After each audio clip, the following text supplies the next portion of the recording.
Morning, Torah lovers. Um, Today we are learning the fourth Mishnah of the second chapter of Mishna D'mai in honor of Lea Andersen, who passed recently. Um, okay. I don't know. Every day before I start doing this, I always get a little bit. I always get a little bit anxious because I'm doing this learning publicly in memory of someone who already had a lot of Torah and could have had so much more and could have inspired so many people to bring Torah into the world and live Torah in their lives. Um, and I just hope that the learning that I'm doing is speaking truth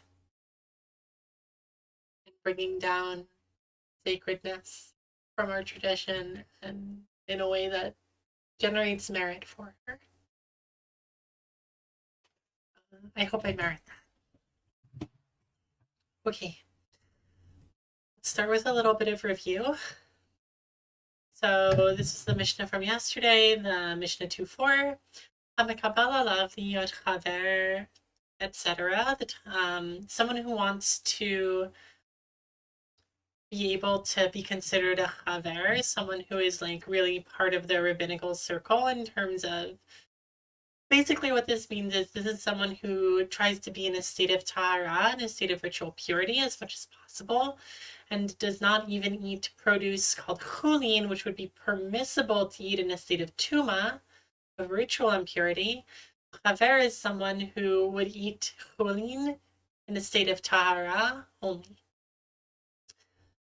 And this is such a strict level of observance that you would be like, in general, trusted to hold down like pretty much all kinds of observance. It's a little bit like if you are strictly Shomer Shabbos, then then people kind of assume you also are keeping kosher.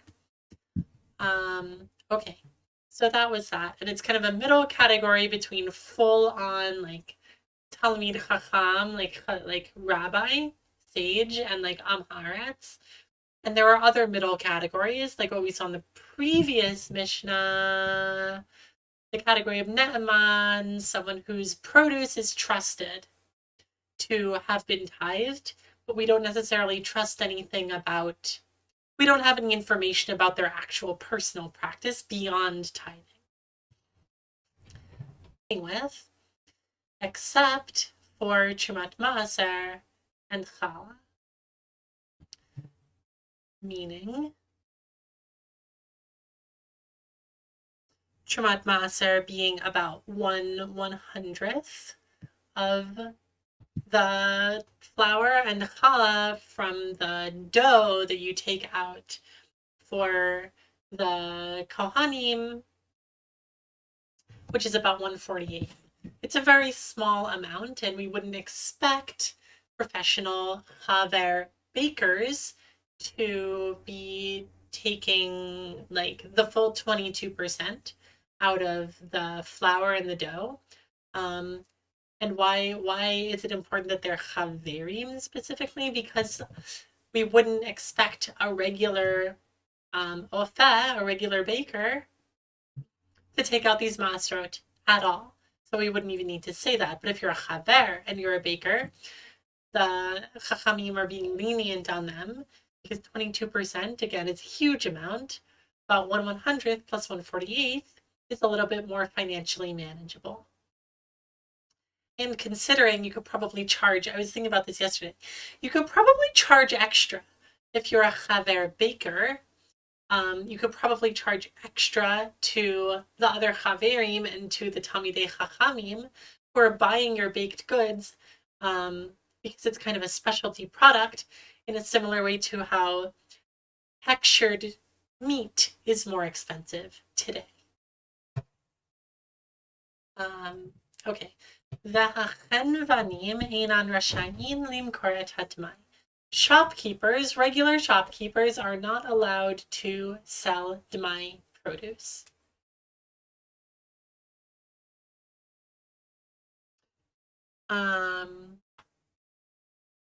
Okay, regular shopkeepers are not allowed to sell d'mai produce. Kol hamashpi'in b'midah gasa rasha'in limkor et had'mai. Anyone who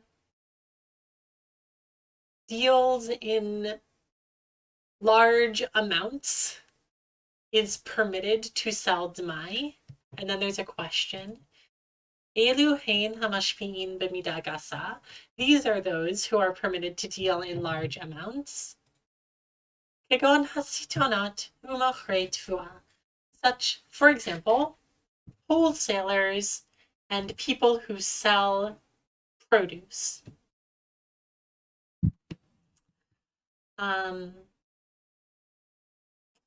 So what's going on here? We've got kind of two different kinds of, this is just my vocab chart. I'm going to move that down because I've said all the words that it deals with now. And let's draw a little chart to help us understand what is happening. So we've got, what do we have here? We have chenvanim, and we have mashpi'in b'midah gasa. And the question is, mocher et had'mai. And a chenvan. Oops. A shopkeeper is not allowed to sell my produce, but if you are dealing in bulk quantities, you are allowed to sell my produce.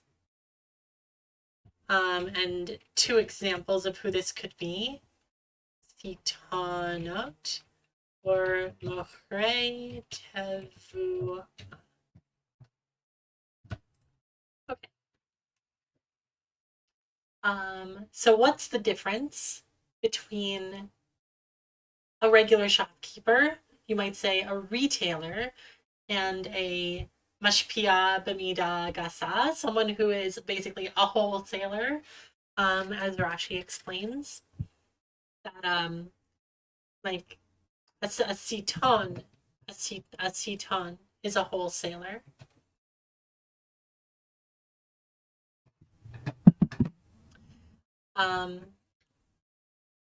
Why are these? Why is there a difference? I think that's a good question. Why is there a difference?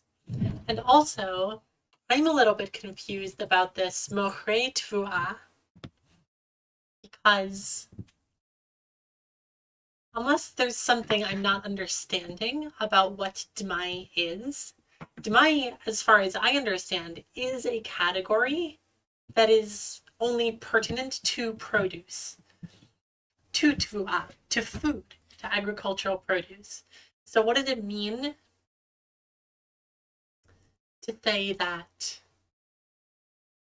someone who deals in agriculture, someone who sells agricultural produce, is allowed to sell d'mai, whereas someone like a shopkeeper is not allowed to sell d'mai when d'mai is always agricultural produce. So if you're someone who sells produce and you're selling d'mai, you are by definition, if you're someone who's selling d'mai, like if you're a chenvan who is selling d'mai, you are by definition being mocher tvuah. That, do you follow that question? Why is it meaningful to name that a mocher tvuah is allowed to sell d'mai, and doesn't that contradict the statement that a shopkeeper is not allowed to sell d'mai?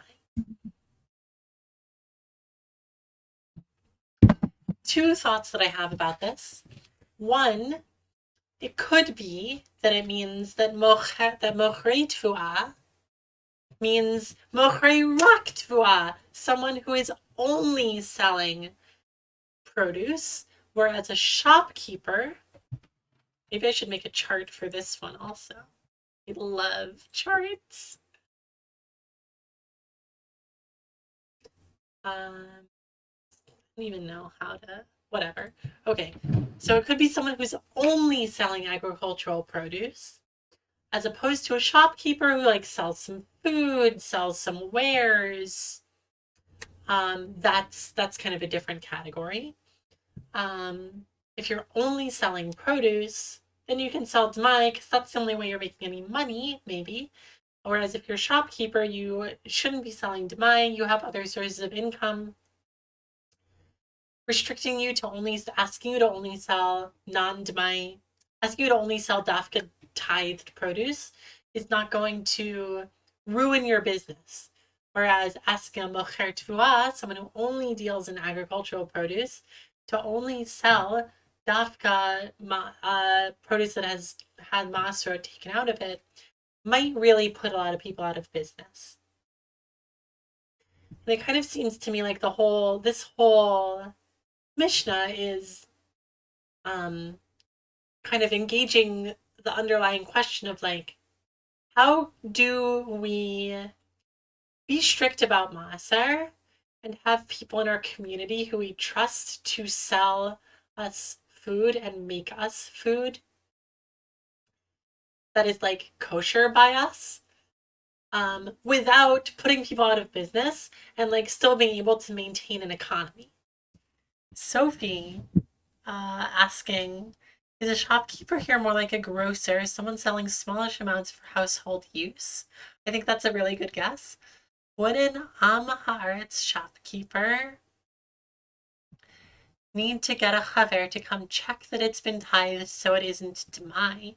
That's an interesting question. I think it's definitely possible that the distinction between a chanvan and a mocher tfuah is like the size of their business, given that you can describe a mocher tfuah as being mashpia b'midah gasa. You could describe someone who is selling produce as dealing in bulk quantities. It might be like a wholesaler, someone who sells food to like the like grocers who are traveling into cities to sell people in cities food. I don't know to what extent that's actually a real example, but it's just the first one that came to mind. And then there's a second question. Would an Amharic shopkeeper need to get a chaver to come check that it's been tithed icy? Like, would one of these chenvanim, who's not allowed to sell my produce, need their produce to be checked? That's a really interesting question. It seems like Kati notes that the chenvan, who a shopkeeper who acquires my produce, would need to tithe it themselves before selling it. You would need to take maaser sheni out of your D'mai produce before selling it. Meaning like you don't need to get someone to come check that it's been tithed, because the whole category of D'mai is like, we just can't trust whatever the Amharit says about whether it's been tithed. So we need to take it out ourselves no matter what they say. There is no way to check. So the Chanban would be expected to take out that 10 or more percent just on their own, kind of by default. And that's like the way they ensure that they are not selling D'mai. They just tithe it again, or for the first time. And in general, that's how we deal with D'mai produce.